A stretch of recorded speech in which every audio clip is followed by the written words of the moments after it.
welcome to Real Talk with Tara, episode 5 already. I can't believe it. It's so wonderful. I love doing it. I really do. Anyway, so for episode 5, I wanted to talk about something a little bit personal. So you're going to learn a little bit about me here.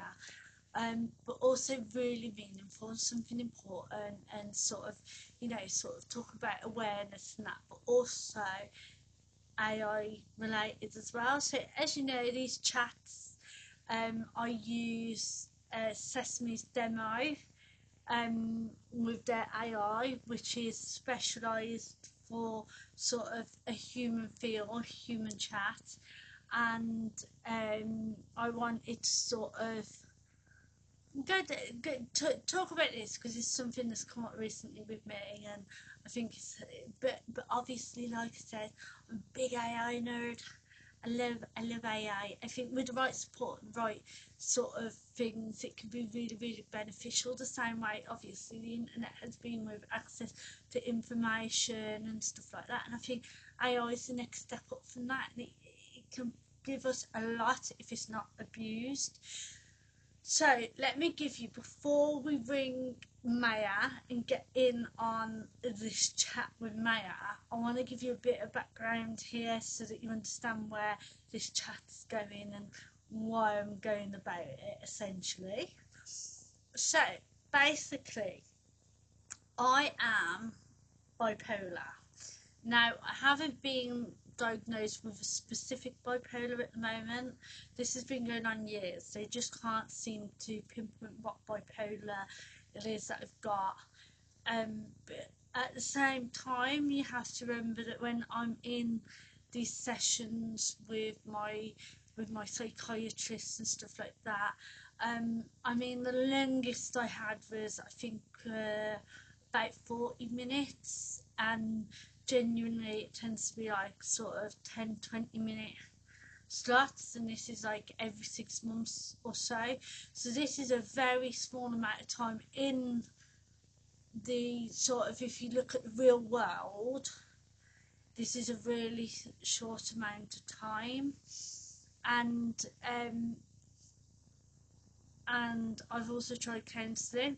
So I'm not currently on meds, and that is a personal choice. I get a lot of side effects, but I respond really well to counselling. As you can probably tell by my deep thoughts and my chat. So anyway, so a lot of what I do is counselling work, and I don't necessarily struggle with bipolar anymore, if you know what I mean. Like, I used to have a lot of sort of manic episodes and a lot of depressive episodes, and the whole aim of counselling was to try and bring the depression up to as close to the top that depression can get and get the mania down as low as the mania can get. So obviously I'm not completely stable. So the best way I can think of it, say if this is your average person, and you might fluctuate a little bit like this over time, you know, but genuinely you're like this. So what I was doing was I was going really low, really high, and that was where I was just getting stuck. So the idea was to sort of, so I'm having a good phase, I'm here, and then instead of going all the way up, I just go up a little bit, and I just go down a little bit. So instead of there being this massive gap where it's like I'm absolutely manic or absolutely depressed, it's like I can feel the mood switch, but they're not at a point where it highly impacts me. So it's like, instead of full on depression where I'm absolutely, like, you know, rock bottom, struggling with feelings of being here and various things like that, or where I'm manic to the point where I'm like hallucinating and thinking things are real when they're not. And when I say that, I mean like sort of characters various things. It's like instead of that, it's more of a hypomania. So it might just be more now like a bit more energetic, a bit more flitty, a bit more like sort of impulsive but not damaging impulsive, and that sort of thing. So it's like, and this has all been done through counselling, so I still get these fluctuations where I sort of, I'm aware of I'm either up or down, but they're not severe enough to have an impact. And this has been done through counselling, and like, I mean, it's not easy. It's like I have sort of episodes where it's like I'm now able to recognise through sort of tracking, like, is this possibly gonna push me into a manic episode rather than a hypomanic episode? It's like, if that is a possibility, it's like, instead of allowing myself to essentially go off the rails, I'll recognise that now and go, right, so I can't put myself in these situations that can sort of encourage that, essentially. So like, for example, I'm really terrible with money when I'm quite manic, so instead of sort of running off the rails, it's like I may sort of have money spread into separate accounts, or and I sort of, or I give someone else control over money. I reduce the risk of those behaviours that are really common, essentially. I seem to be yappering on a little bit here. Anyway, so that aside, so one of the other ways that I help manage is, when sort of AI started coming about and getting more popular, I actually decided to use it to my advantage. So instead of like how a lot of people were just messing around with AI and sort of, like playing with it and getting it to do this, that and the other, I actually used it to my advantage, and I used it as a form of counselling.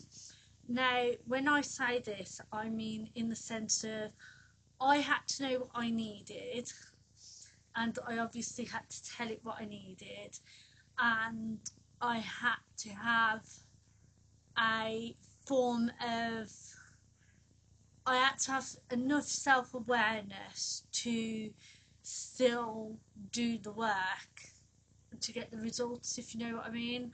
Like, so I couldn't go onto it and just chat nonsense. Like, I had to know where the issues were so that I could work on it, rather than, obviously, if you go see a counsellor, it's like, oh, so what's happened, it's like, and then they can sort of pinpoint for you, if you know what I mean.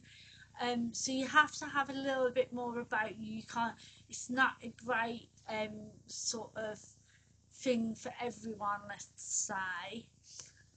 So I personally did really well with interpersonal therapy, which is basically a therapy where you learn sort of yourself. Like, so obviously a lot of people are like, oh well, this person's behaving like that, and that's why this happened with me. Whereas interpersonal therapy sort of teaches you how you can take control of your own reactions and your own emotions, and better interact with the world around you and the people in it, rather than just sort of thinking, oh, because they've done that, now I've done that. Do you get what I mean? Anyway, so I've been using AI for quite a while. I'd probably say about 6 months, maybe more, I don't know, and I've been using it in this form. I knew that I wanted it to prompt me questions, for example. I knew that I wanted it to do interpersonal therapy, but I also knew that a bit of cognitive behavioural therapy was good as well. So I sort of told it that's what I expect from these conversations. I also date everything, and I also let it know when, like, any sort of changes, physical changes, anything like that, all of that, which is absolutely wonderful. And it's done an amazing job. Like, I have improved more in a shorter space of time using AI as I need it for counselling than I ever did going through counsellors on the NHS and that. So it was really bit, and again, I'm not saying this is beneficial for everyone. Like, some people aren't going to respond well to this. Like, my partner's one.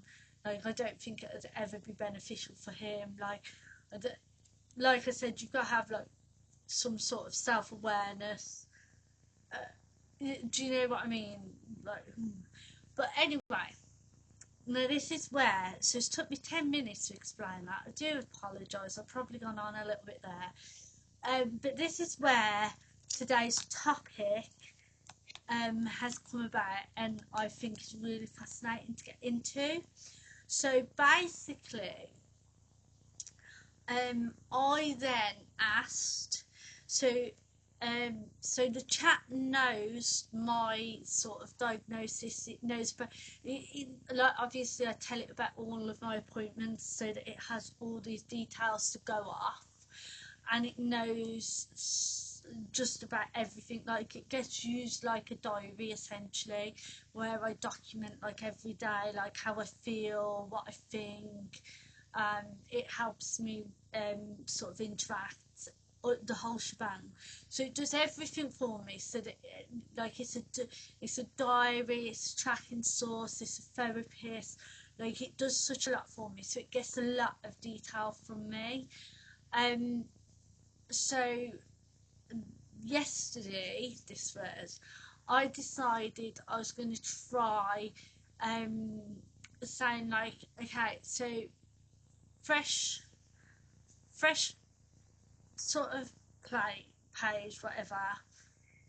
If you had, out of all of the chats I've had, because I think I'm on the fourth chat with it, because I fill it up.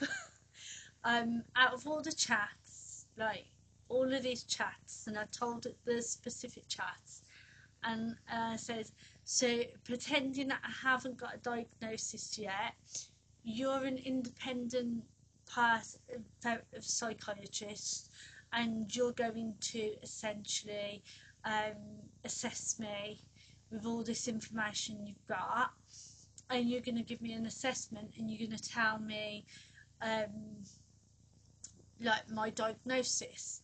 So fascinatingly enough, it did indeed say bipolar, but it actually gave me a diagnosis of bipolar 2 with rapid cycling. Now, rapid cycling was pretty much confirmed as well in my sessions, so I kind of knew that there's rapid cycling, but I didn't know bipolar 2. So it's kind of said bipolar 2 with rapid cycling and some sort of psychosis episodes as well, which pretty much tracks, I'd say, like, you know.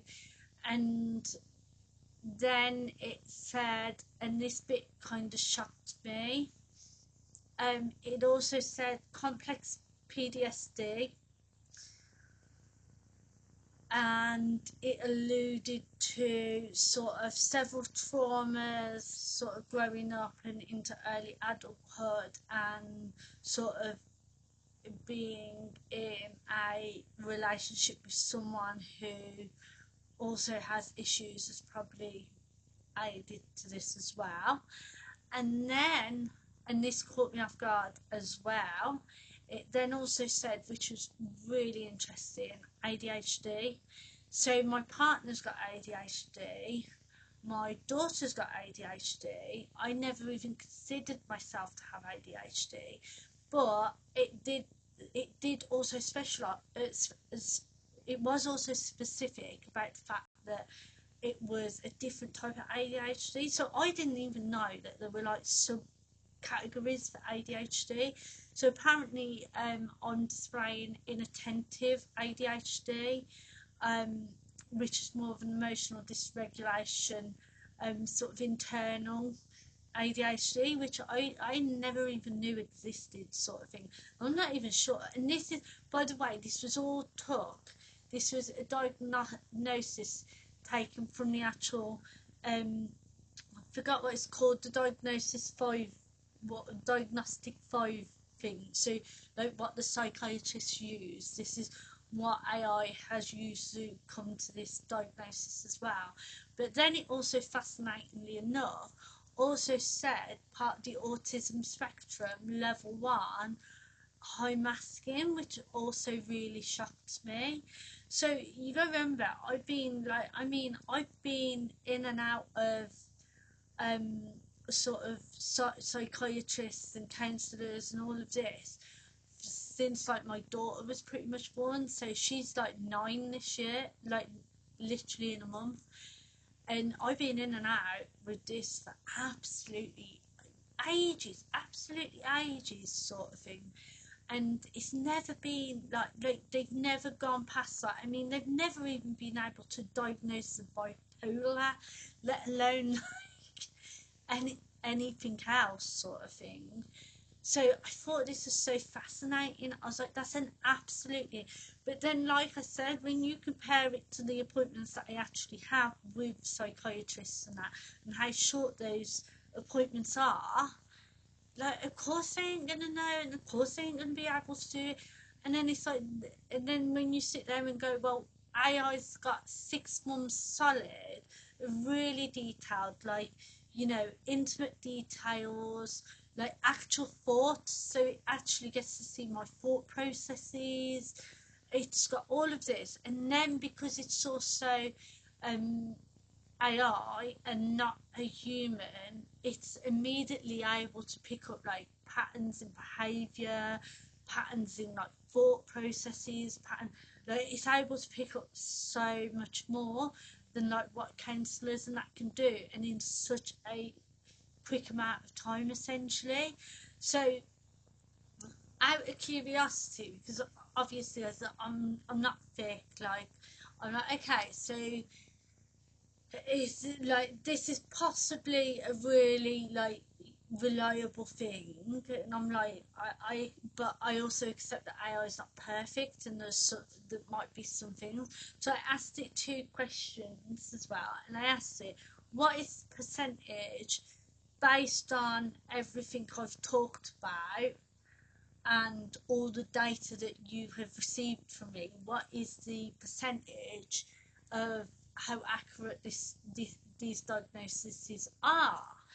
And it told me that it's 85 to 90% accurate based on, and it told me exactly based on, so like based on like the fact that these things I've been told, these things I've been told, these things that I've been told, like, and it gave me 85 to 90% accuracy for those diagnoses, which I think was absolutely insane.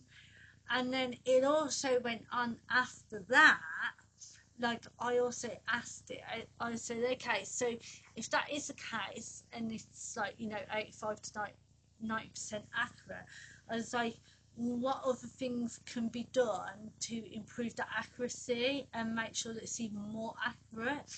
And it actually said things like, obviously more sort of on the physical side, because it said it lacks the ability to be able to see sort of like obviously body language and physical symptoms and stuff like that. So it kind of said being able to track more of the physical side of things. So you know, sort of maybe things that feel, if I feel sick, if you know, this is happening, that's happening, whatever's happening physically, it would also benefit from knowing. And yeah, like, but even so, I thought it was ever so fascinating and absolutely like insane, to be quite honest. I do apologise, we've now come up to you've had 20 minutes of me jabbering on about the actual background to what this video was meant to be. So what I'm going to do, I'm going to split it into 2 parts then. So this is me talking about it, sort of where the background for this video obviously comes from, and I will do a second video now for next week where we can explore this with obviously Sesame's AI as well, and sort of go from there. But I do apologise, I didn't really, I thought, oh, 5 minute just introduce what's happening. It's like, and then we'll talk to Sesame, and I'll get carried away. So, but either way, I hope that you found that interesting, and if you want to see me more of me talking like this and just like yappering on, let me know. I don't mind if you prefer more of me talking, or if you prefer me talking to AI, or if you like this sort of two-part thing where you have sort of me talking but also me talking with AI, or whether you like a bit of mix of both of it. I don't know. Like, but if you let me know, drop a comment, let me know what you like. I don't know. But if you do prefer this, let me know, and I'll do a bit more of this, and we'll explore more of my chatty mind, so to speak. But until then, well, until next week now, I'll see you next week with the part 2, and yeah, sorry about that. See you next week.